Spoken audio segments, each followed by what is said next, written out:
Berlin, winter 1945. The capital of the Third Reich was no longer just a familiar sound of air raid sirens.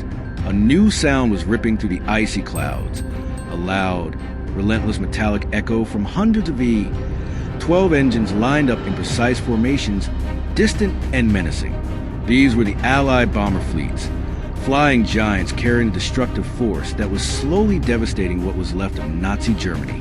But in this final moment of the war, the true symphony of aerial domination was not the roar of B-17s or B-24s. It belonged to something faster, more agile, and more lethal. Hidden in the blue expanse, often flying high above the bombing formations they protected, was the ultimate predator, a sleek and dangerous silhouette, the P-51 Mustang. This was not just a bodyguard for the heavy bombers. By 1945, over the desperate skies of Berlin, the Mustang had become the hunter. Their mission, to find, engage, and annihilate the last exhausted German air defense line, paving the way for the end of the war. But how did an aircraft that did not even begin the war as the favorite rise to become the unmistakable symbol of Allied air supremacy, culminating in the battle for the skies of the most offended Axis city? This is the story of how the Guardian Angels helped write the final chapter of the war, not on the ground, but high above it, in the tumultuous skies over Berlin.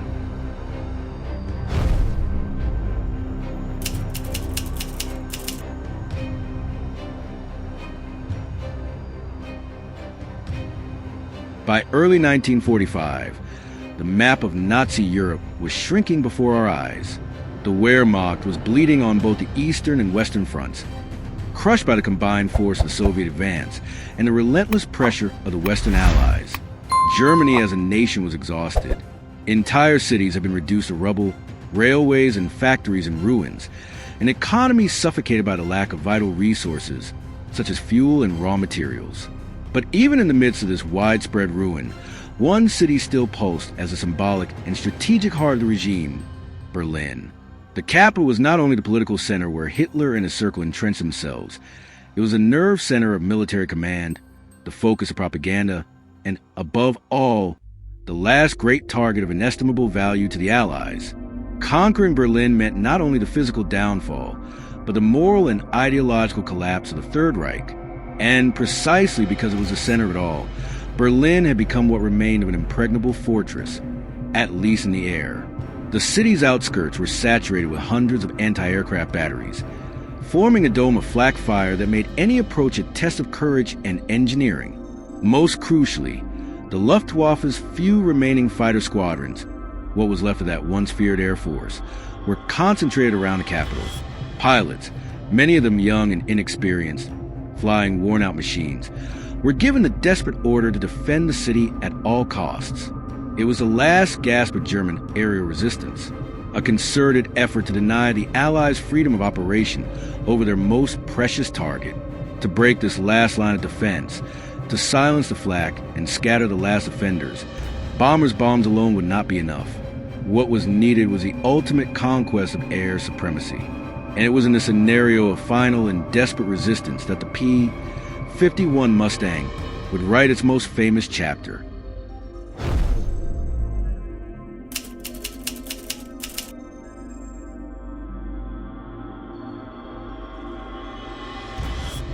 In the face of this last desperate German effort to defend their capital from the skies, the Allies needed more than just to reach Berlin. They needed to control the airspace above it. And the answer would come not from a bomber, but from a fighter, one that would redefine what was possible. Although not the first to take to the skies for the Allies, the P-51 Mustang emerged at the most critical moment as a perfect synthesis of aeronautical engineering and strategic necessity. What set the Mustang apart from its contemporaries was not a single characteristic, but the lethal harmony of three vital elements: range, speed, and firepower. And at the heart of this superiority was its engine. Initially equipped with Allison engines that limited its performance at altitude, the Mustang found its soul when it was mated to the legendary Packard V1650, a license-built and upgraded version of the celebrated British Rolls-Royce Merlin engine in the United States. The supercharged V12 not only propelled the Mustang to speeds in excess of 440 miles per hour, but unleashed its true potential at high altitudes. precisely where bomber formations typically operated. But speed was only part of the equation. The decisive factor, the innovation that changed the course of long-range aerial warfare, was range. Thanks to an exceptionally clean aerodynamic design, including the revolutionary laminar flow wing, and the ability to carry substantial internal and external fuel tanks, the Mustang could fly astonishing distances, exceeding 1,500 miles. For the first time, an Allied fighter launched from bases in southern England could not only reach Berlin hundreds of miles away, but remain over its target long enough to fight and, crucially, return safely home. This solved the chronic problem that had plagued daylight bombing campaigns. The lumbering B, 17 flying fortresses, and B, 24 Liberators were virtually defenseless against fighter interceptors once they were beyond the escort range of older fighters like the P-47 Thunderbolt or early versions of the Mustang itself. They flew over vast expanses of enemy territory in terrifying vulnerability, easy prey for the coordinated and voracious Luftwaffe squadrons. With the Mustang, the tide turned. Suddenly, every bomber formation had its little friends, the P-51s, at its side from start to finish, ready to engage and destroy any threat. Meanwhile, the Luftwaffe relied predominantly on its workhorses, the Messerschmitt Bf 109 and the Focke-Wulf FW 190. These were formidable war machines in their early versions, agile, robust, and flown by some of the most experienced aces in the world. But by 1945, they faced multiple disadvantages. Constant innovations in Allied designs made them technically outclassed by the Mustang in terms of range and overall high-altitude performance. German production was suffering from bombing and material shortages, and most important, the Luftwaffe had been bleeding experienced pilots for years on all fronts.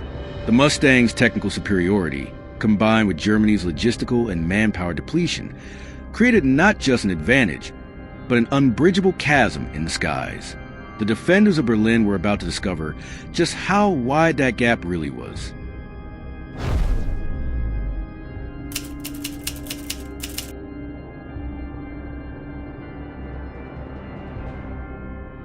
With the Third Reich reeling, Berlin became the last great prize, and its conquest required that its defenses first be pulverized, not just on the ground, but, crucially, in the air. From March to April 1945, Allied Bomber Command launched an almost uninterrupted series of air attacks on the capital, the so-called final raids. The objective was clear and brutal: to dismantle what remained of Germany's war infrastructure, yes, but also to break the morale and psychological resilience of the Nazi leadership and the besieged population. In this unforgiving theater of operations, P-51 Mustangs were no longer passive escorts of bomber formations. Their mission had evolved. Armed with 6.50 caliber machine guns and the confidence of flying the most capable aircraft in the sky, Mustang pilots became active predators, often flying high above the bomber boxes they protected. Using their superior climb and speed to maintain their energy advantage, they swept the skies for any sign of Luftwaffe activity. The tactic was aggressive and effective. When they spotted vapor trails or distant specks on the horizon, the few desperate German interceptors swooping in to defend themselves, the Mustang squadrons coordinated their attack by radio. They did not wait for the threat to come close to the bombers. They climbed, accelerated, and dived toward the enemy, initiating the fight on terms dictated by the enemy. This proactive approach disrupted German attempts to form coordinated attack groups and forced Luftwaffe pilots to react under immense pressure, often losing their positional advantage before they could even fire a shot. Allied pilot accounts of those weeks tell of congested skies, violent maneuvers, and split-second decisions in dogfights at over 24,000 feet. There were days of resounding success that have gone down in history. In one particularly notorious mission, a single Mustang-equipped fighter group shot down more than 40 German aircraft in a single day of fierce fighting over the outskirts of Berlin, clearing the way for the bombers to strike at such critical targets as the Reichstag, vital railway stations, and military communication centers. This ability to achieve total aerial dominance did not come solely from the superior aircraft.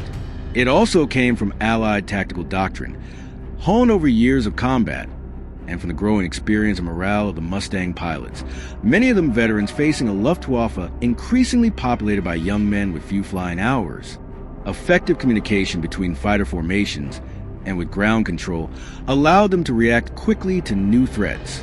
Flying formations, such as a flexible combat box or the aggressive fluid four, provided mutual cover and allowed pairs or quartets of Mustangs to deploy quickly to intercept while maintaining group cohesion. The result of this lethal combination of machine, pilot, and tactics was the achievement of the unthinkable. Near absolute domination of the skies over the enemy's most heavily defended capital. Even with German anti-aircraft artillery still active, the Luftwaffe fighter threat was progressively neutralized by the Mustangs, ensuring that the final blow of Allied air power over Berlin could be delivered with devastating effectiveness.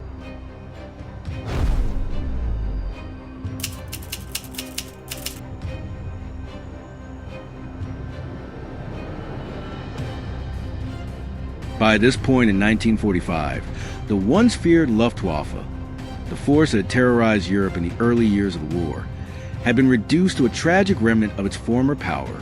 It was not just chronic fuel shortages that often grounded its few aircraft to airfields.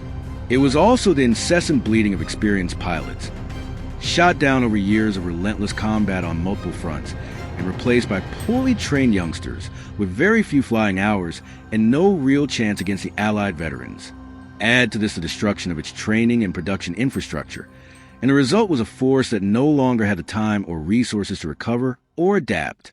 In this scenario of collapse, with the German fighters unable to maintain a coordinated and sustained resistance over the capital, the P-51 Mustangs gained a freedom of operation in the skies over Germany that would have been unimaginable years earlier. Their mission expanded beyond escort and fighter hunting. With the primary threat neutralized, the Mustangs turned to relentless interdiction. They no longer simply waited for enemy interceptors. They hunted down anything that might support the German defense. Flying at low altitude after completing their escort duties, or when there were no enemy fighters in sight, the Mustangs attacked relentlessly. Trains carrying supplies or troops attempting to reach Berlin became easy targets for their .50 caliber machine guns. Vehicle convoys on the roads, airfields where the few remaining Luftwaffe planes were attempting to operate vital bridges. Nothing was safe. These were direct hits on the German logistical artery, stifling any desperate attempt to reinforce or regroup the forces defending the capital. This total dominance of the airspace, made possible by the Mustang's superior range and capability, had a direct and devastating impact on the effectiveness of the final bombing raids on Berlin. Without the constant and organized threat of interception by German fighters, the Allied heavy bombers were able to operate with unprecedented precision. Strategic and tactical targets could be selected and hit with surgical efficiency, causing irreversible damage to the remaining infrastructure and hastening the collapse of the city's defenses. In retrospect, it is undeniable. The role of the P-51 Mustang in neutralizing the Luftwaffe over Berlin was a key accelerator in the end of the war on that front. Without the air supremacy gained and maintained by the Mustangs, Allied bomber losses would have been prohibitive, perhaps forcing a reduction in the intensity or frequency of attacks. The bombing campaign would have been less effective, and German resistance, although doomed to ultimate failure, could have dragged on for additional weeks, prolonging the ground siege of the city.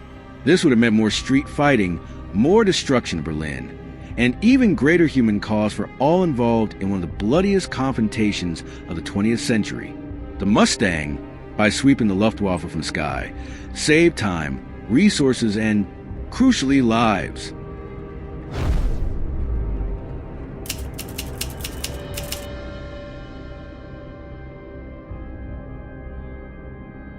The P-51 Mustang thus proved to be much more than just a high-performance war machine, a set of airframe, engine, and machine guns.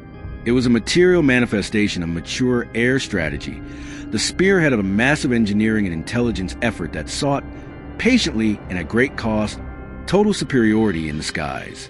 The Mustang was not just a fighter. It became a symbol of the Allied ability to adapt, innovate, and at the decisive moment, dominate its direct adversary on the air battlefield.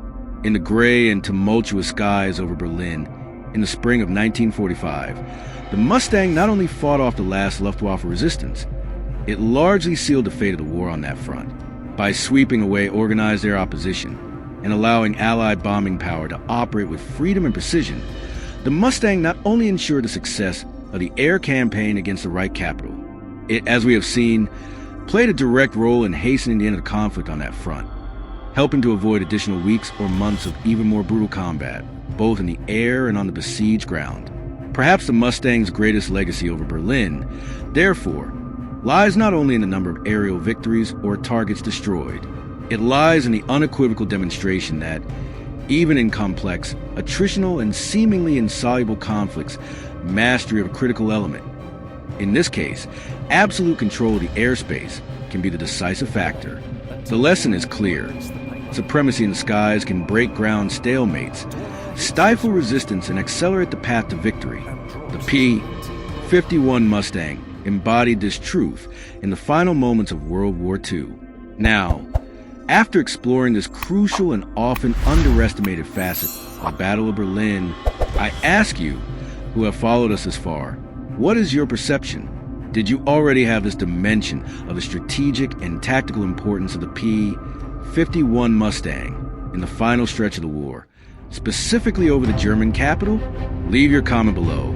Share your thoughts and insights.